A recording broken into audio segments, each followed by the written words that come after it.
తెలియజేస్తున్నా. అదేవిధంగా మిత్రులారా,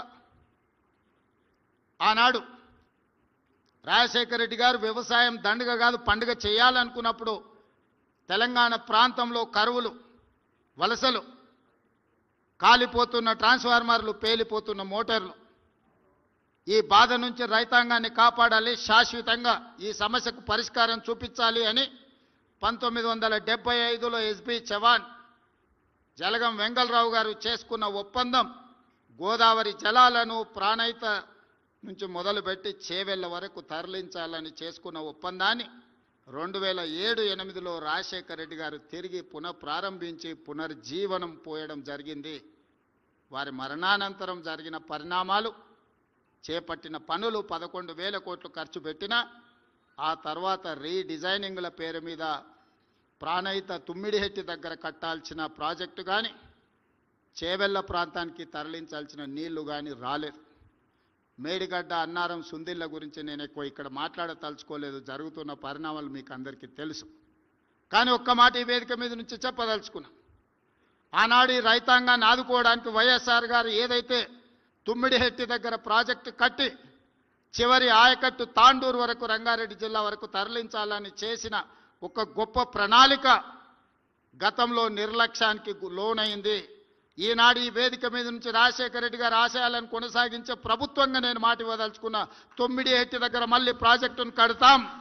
రంగారెడ్డి జిల్లాలో చేవెళ్ల, వికారాబాద్, పరిగి, తాండూరు, కొడంగల్ కొంత ప్రాంతానికి గోదావరి జలాలను తరలించడం ద్వారా రాజశేఖర రెడ్డి గారి రైతాంగానికి చేయదలుచుకున్న మేలు కొనసాగించాలని ఈరోజు గోదావరి జలాల మీద ప్రాజెక్టును కడతామని చెప్పి నేను ఈ వేదిక మీద నుంచి మీ అందరికీ మనవి చేస్తున్నా. ఇదే కాదు, నల్గొండ జిల్లాలో ఫ్లోరైడ్ వల్ల అక్కడ కుటుంబాలు, అక్కడ పిల్లలు, అక్కడి పరిస్థితులు మీకు అందరికీ తెలుసు.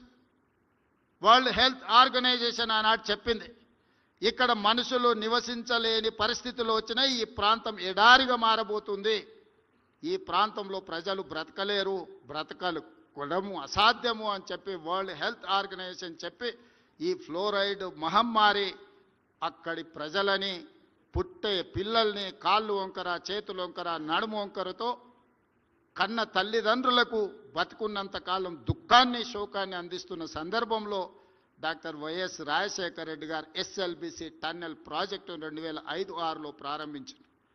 ప్రపంచంలోనే పొడవైన టన్నెల్, 42 కిలోమీటర్లు సాగునీటి ప్రాజెక్టు కోసం ఆనాడు గొప్ప టెక్నాలజీ టన్నెల్ బోరింగ్ మిషన్, ప్రపంచంలోనే ఒక టెక్నాలజీ తీసుకొచ్చి మనుషులు తవ్వే టన్నెల్స్ కాదు, టన్నెల్ బోర్ మిషన్తోని 11 మీటర్ల డయా అంటే దాదాపుగా ఒక పెద్ద రోడ్ అంత సైజు టన్నెల్ని తవ్వాలి అని ఆనాడు 2,000 కోట్ల రూపాయలతో రాజశేఖర రెడ్డి గారు ప్రారంభించారు.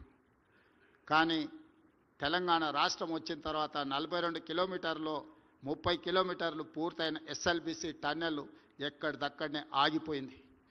నిజంగానే ఆ ప్రాజెక్టు పూర్తయిన ఉంటే 3,60,000 ఎకరాలు నల్గొండ జిల్లా ఆయకట్టుకు పారడమే కాదు, ఫ్లోరైడ్ సమస్యకు శాశ్వత పరిష్కారాన్ని చూపించి నల్గొండ ప్రజలు ఎదుర్కొంటున్న ఫ్లోరైడ్ సమస్య అనే దాన్ని దూరం చేసి ఉండేవాళ్ళు. ఈరోజు కూడా కృష్ణానది మీద రాజశేఖర రెడ్డి గారు ప్రారంభించిన ఎస్ఎల్బిసి టన్నెల్ ఏదైతే ఆగిపోయిందో, ఆనాడు ఒక గొప్ప సంకల్పంతో రాజశేఖర రెడ్డి గారు ప్రారంభించిన ఎస్ఎల్బిసి టన్నెల్ని మా ప్రభుత్వం పూర్తి చేస్తుంది. ఆ కార్యక్రమాన్ని ముందుకు తీసుకువెళ్తాము. గోదావరి జలాల మీద ప్రారంభించిన ప్రాణహిత చేవెళ్ల ప్రాజెక్టును పూర్తి చేసే బాధ్యత మాది, మా ప్రభుత్వాన్ని. కృష్ణానది జలాల మీద రాజశేఖర రెడ్డి గారు ప్రారంభించిన ఎస్ఎల్బిసి టన్నెల్ని పూర్తి చేసి నల్గొండ జిల్లా రైతాంగం యొక్క కలలు నెరవేర్చే బాధ్యత మా ప్రభుత్వం తీసుకుంటుంది అని చెప్పి నేను ఈ సందర్భంగా తెలియజేస్తున్న మిత్రులారా. ఇదే కాదు, Subscribe us and press the bell icon for more interesting updates.